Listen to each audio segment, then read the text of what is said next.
Our nation is in trouble. I'm talking about our government and our culture.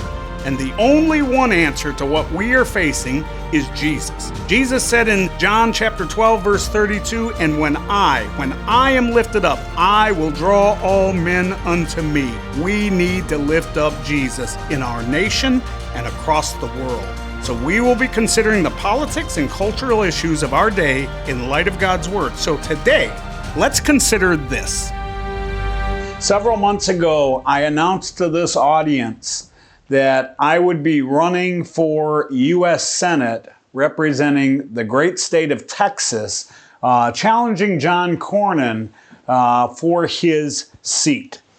Over the last several weeks, I've attended several Republican meetings, get-togethers, and based on the feedback that I received from some very trusted counselors, people inside of the GOP down here in South Texas, I've made the decision to end my run for U.S. Senate. Don't get too upset.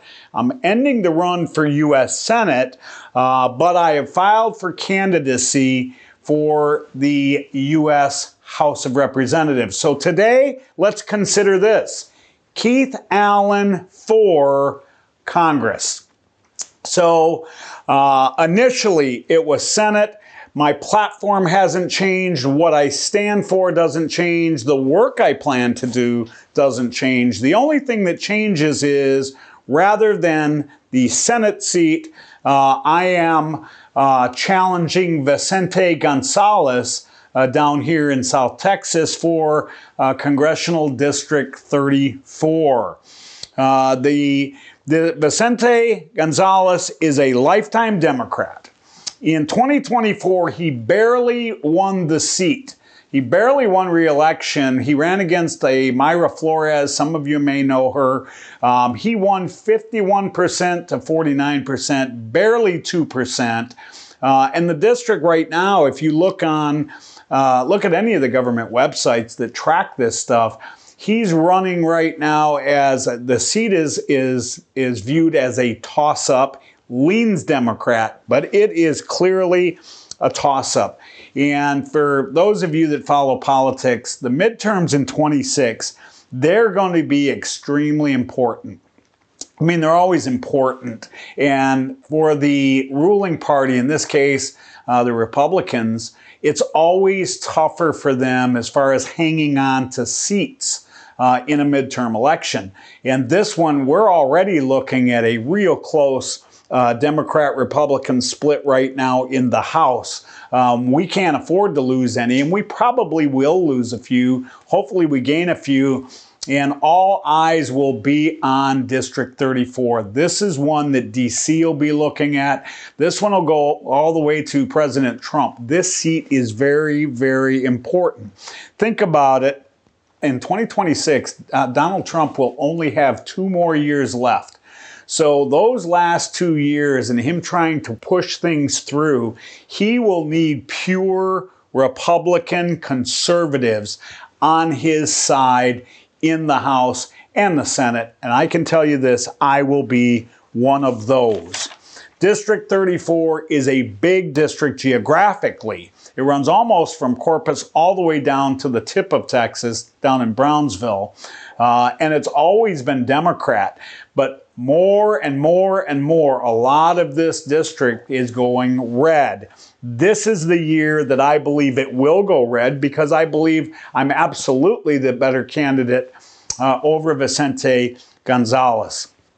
But in short order, on this broadcast, I just want to make my case because ultimately there will be a primary in March where there will probably be, I don't know, myself and anywhere between another 4 and 6 candidates that will be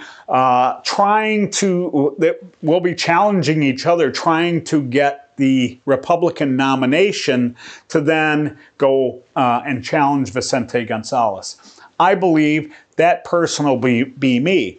But when we get to Keith Allen versus Vicente Gonzalez, and in order to get me there, the voters, the people, and all the way up to Washington, D.C., they've got to believe that Keith Allen can beat Vicente Gonzalez in the general in November of 2026. I'll run through quickly my 6 priorities and let's compare them to Vicente Gonzalez. And then I want you to just say, let's take a look at that from a honor God, serve the people of Texas. Let's look at it from that perspective. I'm going to give you my key stand and then how does that compare to Vicente Gonzalez, either through his public statements or what you can go right to his website and see what I'm going to put out here for you.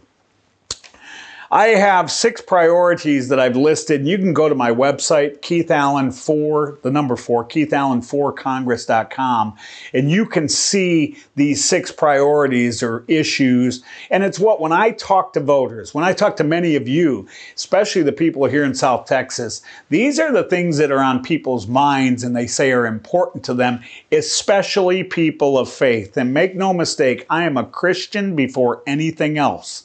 When I put this campaign together originally for the Senate, it doesn't change for the House. My goal, the way I see the job, is I honor God in everything I do, and then I serve the great people of South Texas and the United States of America, and that's how I represent you, the people. So, number 1, Keith. Under Keith, sanctity of life. That's very important to me. And you can go to my website and you can see what that means. Obviously, I believe in life as defined in the Bible, sanctity of life. Vicente Gonzalez, he supports increased money paid to women's healthcare institutions. Anybody knows what that means is he's a big supporter of abortion. He always has been. He's a lifetime Democrat. Number 2, my second priority, protecting our children and parental rights. If you look into his campaign, he supports Planned Parenthood. And for those of you that don't know it, Planned Parenthood is transitioning right now because of what's happened with the Roe versus Wade reversal. Ever since then, they have been directing a lot more of their attention and focus towards the transgender movement. So they're in big support of transgender surgeries for minors, transgender drugs, puberty blocking drugs. These are all things that if you say, does that line up with protecting our children? The answer is no, and you go right into parental rights. Again, Keith is for protecting our children and parental rights. Certainly, Vicente is not. Number 3, I believe in limited government, conservative principles, and I am pro-small business. Vicente says the same thing, but when you go to his website, what does he say? He believes in and he wants a push for establishing a living wage. What does that mean? That means increase the price of the hourly wage. What does that do for small business? Let me help you. It hurts small business. Number 4, protecting our Second Amendment rights, law and order. It's very big to me. I'm not only a gun owner, I am an avid gun owner. And I believe our Constitution gives us every right to life, liberty, and the pursuit of happiness. And the Second Amendment tells the government, keep your hands off. The people have a right to keep and bear arms. You look at Vicente, what has he said about gun rights? Nothing. He's quiet on the issue. Which, when somebody's quiet about it, if that doesn't make you question, it should. Number 5, securing our border. Anybody that's followed my podcast now for 2 years, I don't know how many times I've talked about secure borders, building the wall. President Trump had so much opposition the first time around. You don't hear about so much of the opposition now because the country is kind of shifting. But guess what? Vicente Gonzalez has never supported a border wall. And there was just a vote, and I'm telling this is like hot off the press. There's a bill that just went through the House. It hasn't gone to the Senate yet. It's called H.R. 22. You can look it up if you want. Any one of you, just go to GOVTRACK, so govtrack.us, and look up H.R. 22. It's a bill that says, hey, we want to make sure that the only people voting in our elections in our federal elections would be U.S. citizens. You got to have a birth certificate, or you got to have a, passport. You got to have some kind of documentation that says, I belong here. I'm not an illegal alien.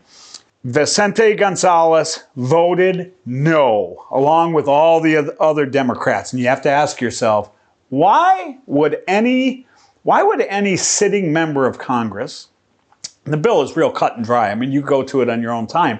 The bill is real cut and dry. Why would any U.S. citizen, especially somebody who's supposed to be a servant, and that's what a House of Representatives member or a senator is. They are supposed to be a servant to the people of this great nation. Why would any of them vote no, saying that we don't want illegal aliens voting in our federal elections? There's only one reason. It's an integrity issue. Somehow, some way, they're hoping that these folks can vote, whether it's legal or not, because what? It keeps them in office. And I say this about our government today. It's moved from a government for the people and by the people to a government that's a government for the government and by the government, and in some cases for the government and by the crooks. And then 6, congressional term limits and ethics in Congress. There's actually a pledge for either candidates or current House members or Senate members to sign that say, we believe in term limits for all members of Congress. 2 terms for senators, 3 terms for House members. I signed that boldly, proudly, and publicly. Vicente Gonzalez has not. So when you look at those 6 priorities, and these are things that are absolutely important to people of faith, you look at the difference between Keith Allen and Vicente Gonzalez. In fact, in some of these, you can look at Keith Allen versus other Republican challengers. You won't hear me talk bad about, my challengers for the primary. My goal is to take Vicente Gonzalez out of the seat for District 34. I believe that my stands, my priorities, absolutely distinguish a big difference between him and myself. I'll leave you with this proverb, Proverb 29:2. It's very familiar to most of you, I believe. When the righteous thrive, the people rejoice. When the wicked rule, the people groan. I can tell you this, for the last 4 years, the people have groaned. I've been one of them. We are now on the right track, and I want to be a part of getting the ball across the line. It's going to be an exciting run. I would ask you all to go to my website, Keith Allen 4, the number 4, KeithAllen4Congress.com. I need financial support. Running a race like this is going to be very, very expensive. And if you want to get the big dollars coming in from the bigger companies, the bigger PACs, you have to first prove that, that you can get the small dollar donors, the average American to believe in you, believe in your message, and support you financially. And then it balloons from there. So please, please, please consider helping me. There's a place, you go to KeithAllen4Congress.com, go to the donation site, and you can pick any one-time donation, or you can choose to donate monthly. I appreciate it so much. God bless you all, and keep me in prayer during this journey. Thank you so much. God bless. See you next week.